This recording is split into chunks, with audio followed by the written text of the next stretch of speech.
অনেকেই নতুন আছে, কেউ একটু পুরনো আছে, একটু পুরনো মানে 6 মাস 8 মাসের হয়তো আছে। তো এদের জন্য কি করা উচিত বা কি পড়াশোনা করা উচিত বা আমাদের এখানে কতটা ভরসা করবে সেটা তো একটা ব্যাপার থাকে। তো সেটা যাক, প্রথমে তোমাদের বলি, এর নাম হচ্ছে কৌশিক, আমাদের গুরুকুলের একদম কোর স্টুডেন্ট। তো সেই কৌশিক 2019 আর 2020 যে কেএমসি পরীক্ষা হয়েছিল সেই দুটোতেই সাকসেস।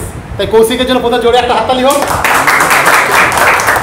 এটা মূল কথা, এবার ফিরে আসবো যে তোমরা জানো যে আমি গতদিন একটা ছোট ভিডিও ইউটিউবে দিয়েছিলাম যে অ্যাডভার্টাইজ নম্বর 02/2025 এর ডিটেলস আমরা পরপর দেবো, যেহেতু দুদিন ক্লাস থাকে আমাদের, তাই একটু আমি সময় পাচ্ছি না একদম, তো পরে আমি আরও ডিটেলস জানাবো।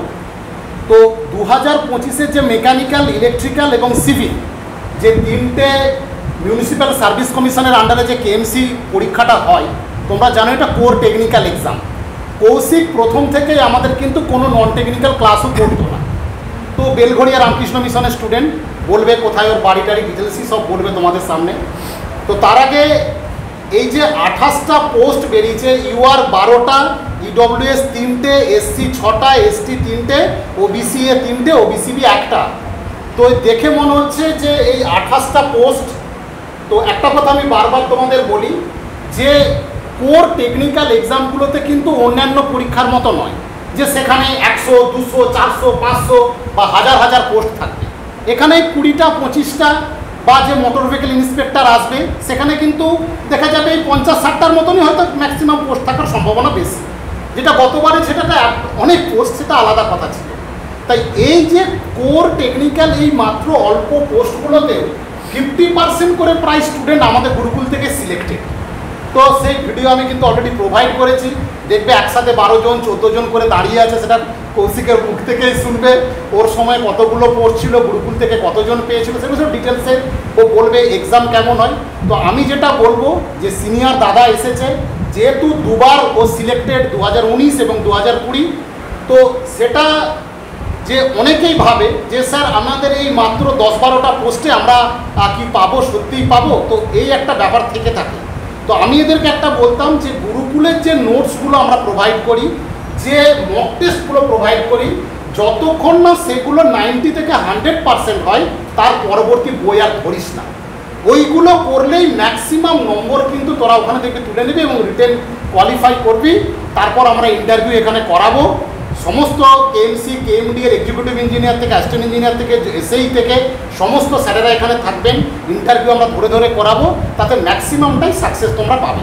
তো এবার কৌশিককে আমি বলবো যে কৌশিক, তুমি তোমার এই ভাইয়েরা, অনেকে আজকে আসতে পারেনি বৃষ্টির জন্য, তো তুমি তোমার এই ভাইয়েরা এবার তো এরা শুরু করবে ওর টেকনিক্যাল, এরা ক্লাসটা স্টার্ট করেছে। তো কী করলে, কিভাবে করলে, গুরুকুলের কিভাবে নোটসগুলো পড়লে এরা পারবে, তুমি যেহেতু দুবারই কোয়ালিফাইড এবং র্যাঙ্ক করেছো, তো তুমি তাদেরকে বলো একটু নিজের মতো করে, যাতে এরা সেই সাহস নিয়ে আগামী 3 মাস ম্যাক্সিমাম লাগে। আর আমরা বারবার বলি অফলাইনটাকে জোর দিতে, কারণ তখন আমাদের অনলাইনও চলতো, কৌশিকারা কিন্তু বেলঘড়িয়াতে মেনলি থাকতো ওরা, তো এখান থেকে কিন্তু এসে অফলাইন ক্লাসটা এরা মেনলি প্রোভাইড করতো।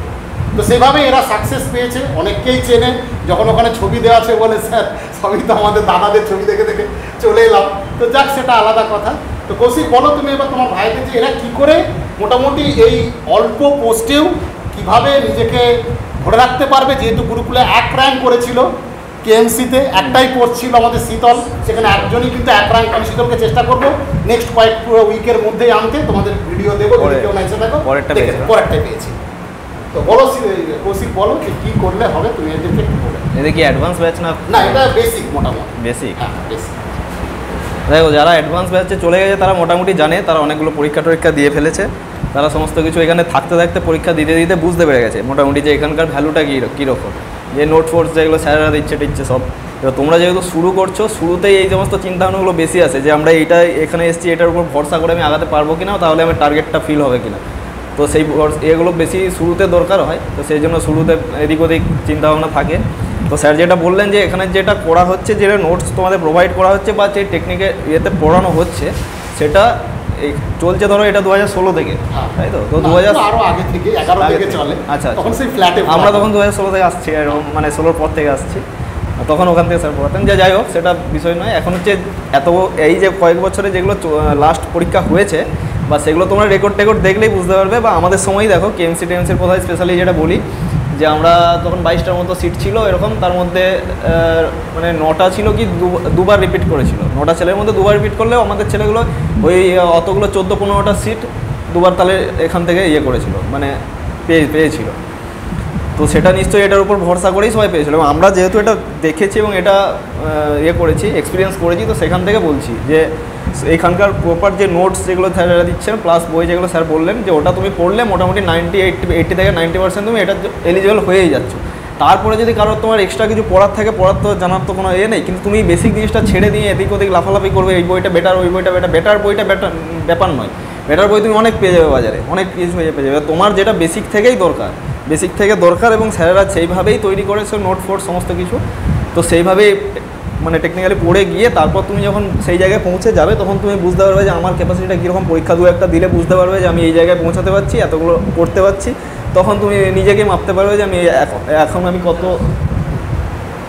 করলেই হবে কি না আরও পড়তে হবে, ঠিক আছে। আর অফলাইন ক্লাসের ব্যাপারটা খুবই ইম্পর্টেন্ট।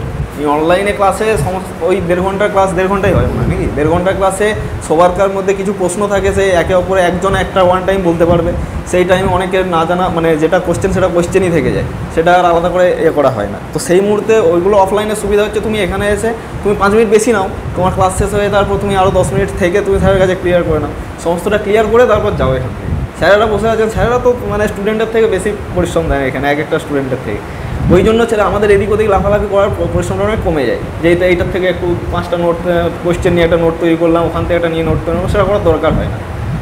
আমাদের যে এই মানে বিশেষ করে টেকনিক্যাল বেসের যেগুলো স্টেটের পরীক্ষা বেরোচ্ছে, শুধু সেগুলোই নয়, মানে এগুলো তুমি এই প্রিপারেশনটা নিয়ে নিলে তুমি যখন 80 থেকে 90% তুমি ফিল হয়ে যাচ্ছ, তখন তুমি নন টেকনিক্যাল প্লাস টেকনিক্যাল পরীক্ষাতেও যেগুলো কম হও, সেখানেও যেটা টেকনিক্যাল পার্ট থাকে সেখানেও তুমি তোমার তো একটা তৈরি হয়ে যাবে। বাইরে তো কিছু নেই, মেকানিক্যাল ইঞ্জিনিয়ারিং বলতে যেটা আছে তার বাইরে তো এখানে কিছু পড়ানো হয় না, সেটাই পড়ানো হয়, তাহলে তার বাইরে তোমার ওখানেও তুমি কমন পাবে, এখানেও তোমার তো হচ্ছেই, এখানে তো একটা প্যাটার্ন ফলো করে সুন্দর হয় আর কি, সেটা তো রেজাল্ট বলে দিচ্ছে না, রেজাল্টে তোমার দেখতেই পাচ্ছ।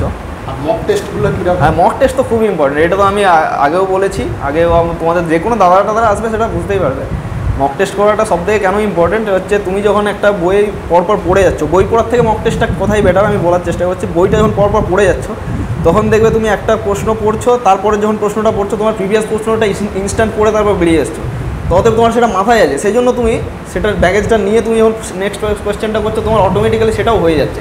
এবার তুমি ভাবছো আমার এখন প্রিপারেশন তাহলে খুব ভালো হচ্ছে, ঠিক আছে, কিন্তু মক টেস্টে যখন প্রশ্নগুলো সব সার্কেল করে দিয়ে সবগুলোকে একটা এখান থেকে একটা ওইখান থেকে একটা দেবে, তখন তোমার ওই প্রিভিয়াস এটা হচ্ছে না, টোটাল প্রিপারেশনটা তোমার নিয়ে তোমাকে আসতে হবে। প্রিভিয়াস যে 1 মিনিট আগে এই কোশ্চেনটার অ্যান্সার পড়েছো সেটার জন্য তুমি পরে কোশ্চেনটা পেয়ে গেলে, বইয়ে তো সেইভাবেই ধাপে ধাপে প্রশ্নগুলো দেওয়া আছে, তাহলে তুমি সেগুলো যখন পড়ছো তখন মনে হচ্ছে তুমি হয়ে যাচ্ছে, ঠিক আছে। আর মক টেস্টে আরেকটা অ্যাডভান্টেজ হচ্ছে, তুমি মক টেস্টটা দিয়ে তুমি একটা তুমি ভুল করলে, সেই ভুলটা তোমার এতগুলো ছেলের সামনে ভুল ঠিক হয়ে গেল, যখন তোমার ওটা কারেকশন হয়ে গেল, সেই কারেকশনটা বলার চান্স খুব কম থাকে দ্বিতীয়বার, ঠিক আছে। কিন্তু তুমি যখন বই পড়ে সেটা ভুল হতে পারে কিনা, আর পড়া বলতে মানে পরীক্ষায় কিন্তু ভুল জানা প্রশ্নই হয়, জানা প্রশ্ন বা পড়া প্রশ্নই ভুল হয়। তুমি একটা টাফ প্রশ্ন হলে সেটা তুমি অ্যাটেম্পটই করবে না, জানো যে নেগেটিভ আছে, 1 নম্বর নেগেটিভ আছে, তুমি অ্যাটেম্পটই করলে না। সেটাই তো স্যারেরা বলেন যে নেগেটিভ থাকলে না জেনে অ্যান্সার না করতে, তারপরেও যদি করে সেটা আলাদা ব্যাপার, না জেনে এবার না জেনে করে হয়তো তুমি একটা নাম্বার পাবে, সেখানে 5টা ভুল হয়ে গেল, সেটাই কথাই আমি যাচ্ছি না। কিন্তু যেখানে তোমার মানে যে প্রশ্ন অ্যাকুরেসির কথা বলছি, তুমি যদি কী বলছিলাম, নেগেটিভ যেহেতু থাকে, যেহেতু তুমি ওইখানে যেহেতু না করছো, তোমার এটা দরকার যে কারেকশানটা সঠিক হয়ে গেলে, এখানে সঠিক হয়ে গেলে সেখানে তোমার ওটার অ্যাকুরেসিটা বেশি। আমরা দেবো টপ 5 টপ 10 নম্বরটা আমরা দেবো, যে মক টেস্ট নেওয়ার পর টপ 10 নম্বর, ওটা একটা ইন্টারনাল একটা কম্পিটিশন টাইপের একটা তৈরি হয় আর কি, যেগুলো প্রিপেয়ার্ড হয়ে গেলে আরও বেশি মজা আসে, ওটা প্রিপেয়ার্ড হয়ে গেলে আরও বেশি মজা আসে। মক টেস্টটা ভীষণ ইম্পর্টেন্ট, মক টেস্টটা ভীষণই ইম্পর্টেন্ট। ওরও তো পারফরমেন্স ভালো ছিল। আমার বাঁকুড়ায় বাড়ি, বাঁকুড়া ডিস্ট্রিক্টের বাড়ি। বাঁকুড়া কেউ আছো? বাঁকুড়ার আছে, ওরা সিনিয়র, এই তো বাঁকুড়া পুরুলিয়া। আচ্ছা আচ্ছা। আর এমনি আরেকটা যেটা ওরা মাঝে যেটা মেইনলি অনেকে আমাকে যে স্যার আমি তো জেনারেল কাস্ট হবে না, অনেকে ভয় পায়, সেই ব্যাপারটা তুমি কী বলবে? না দেখো, জেনারেল কাস্টে হবে না এরকম কোনো ব্যাপার নয়, লেগে থাকলে হবে, তোমাকে কন্টিনিউ করতে হবে। আমি নিজে মাঝখানে এরকম আমি এক্সপিরিয়েন্স করেছি যে মাঝে এরকম আমার কিছুদিন একটু অফ হয়ে যাচ্ছিলো, ওটার থেকে এবার পরে যখন আমার অফলাইন ক্লাস রেগুলার করতে শুরু করলাম, তখন বুঝতে পারলাম যে না হবে। তুমি দেখো না যারা লেগেছে মানে 2014 থেকে 16 থেকে স্যার যেটা বলছেন ওই টাইম থেকেই যারা ছিল, একটা দিদি ছিলেন তো মনে হয় ছিল, আজকে ছবি দেখেছো? হ্যাঁ শিউলিদির কথাই বলছি। শিউলিদি অনেকেই এটা করে, সে মানে অনেকগুলো পরীক্ষা দিয়ে তারপর সে ওই জায়গা থেকে ছেড়ে দেয়। এবার অনেকগুলো পরীক্ষা তখন তুমি দিচ্ছ মানে তুমি তার মধ্যে যদি পড়াশোনার মধ্যে থাকো তাহলে অনেকগুলো পরীক্ষা যেমন দিচ্ছ তুমি অতদিনের প্রিপারেশান তুমি জমিয়ে ফেলেছো, অতদিনের প্রস্তুতি তুমি তার জন্য করে নিয়েছো, তারপর ছাড়াটা তোমার বেশি বোকামি। কেউ যদি শুরুতে ছাড়ে তার কথা মানলাম যে শুরুতে সে একটা অন্য পথ চুজ করে নিল, সে চলে গেল। কিন্তু কেউ যদি এতদিন দেওয়ার পর ছেড়ে দেয় মাঝখানে, সেটা হচ্ছে আরও বেশি মানে খারাপ জিনিস হয়। কারণ সে অনেকটা প্রিপারেশন, সে 80% তৈরি, 70% তৈরি, আর একটা বছর দিলে সে বাকি 10% কভার করে দেবে, বা 6টা মাস দিলে ঠিকঠাক দিলে তো ওরকমই লাগে সেই হিসাবে।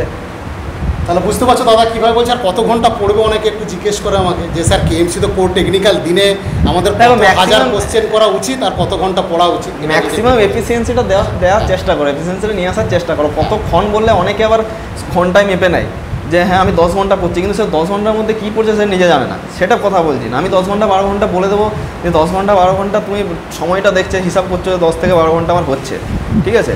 শুধু 10 থেকে 12 ঘন্টারই বড় কথা নয়, যতটা ম্যাক্সিমাম এফিসিয়েন্সি দেওয়ার চেষ্টা করো।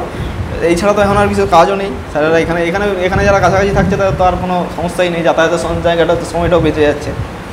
এখন বেরিয়ে যখন গেছে এখন আর কতক্ষণ পড়বো হিসাব করতে যাও না, ম্যাক্সিমাম সময়টা দেখো পড়াশোনা বাদ দিয়ে, খাওয়া দাওয়া বাদ দিয়ে নিজের রেস্টটা যেটুকু মানে মাইন্ডটাকে রেস্ট দিতে হবে সেটুকু রেস্ট দিয়ে ব্যাস বাকি করে থাকো। আর তুমি যে ডিপার্টমেন্টে আছো কী ধরনের কাজটা একটু করতে অনেকে? আমি ওয়াটার সাপ্লাই আছি। ওয়াটার সাপ্লাইয়ের কাজ কি সবার মানে পাবলিকে খাবার জল জল পৌঁছে দেওয়া, তার রিলেটেড যাবতীয় কাজ। সেটাই বললাম। তো কৌশিক আজকে অনেক টাইম অ্যারেঞ্জমেন্ট করে এসেছে তোমাদের জন্য, যে তার মানে পড়লে হবে, তাই তো? অবশ্যই।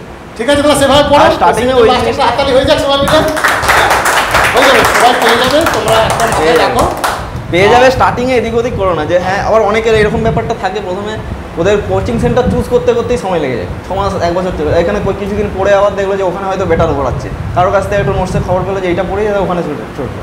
এখানে তো সিস্টেমেটিক্যালি পড়ানো হচ্ছে তোমার, আর তৈরি করে তোমাকে রেজাল্ট দিয়ে দেওয়া হচ্ছে। তোমার যে এই যে ছেলেরা যাদের ভোটিংয়ে ছবি দেখতে পাচ্ছে তারা হচ্ছে রেজাল্ট। এখন রিক্রুটমেন্ট আছে 22টা, তোমার এখানে ছবির তো শেষ নেই। এবার তুমি সেই হিসাবে রেসিও করে দেখো যথেষ্ট মানে বেশি আছে।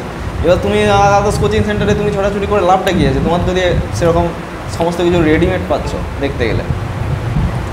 ঠিক আছে, তাহলে এই পর্যন্তই। কোনো দরকার লাগলে বলবে, এরা প্রচণ্ড হেল্পফুল ছেলে। তো সরাসরি নম্বর আমরা দিই না, বলবে যদি কোনো দরকার লাগে আমি সেটা প্রোভাইড করব, তোমরা কথা বলতে পারো। ঠিক আছে তাহলে।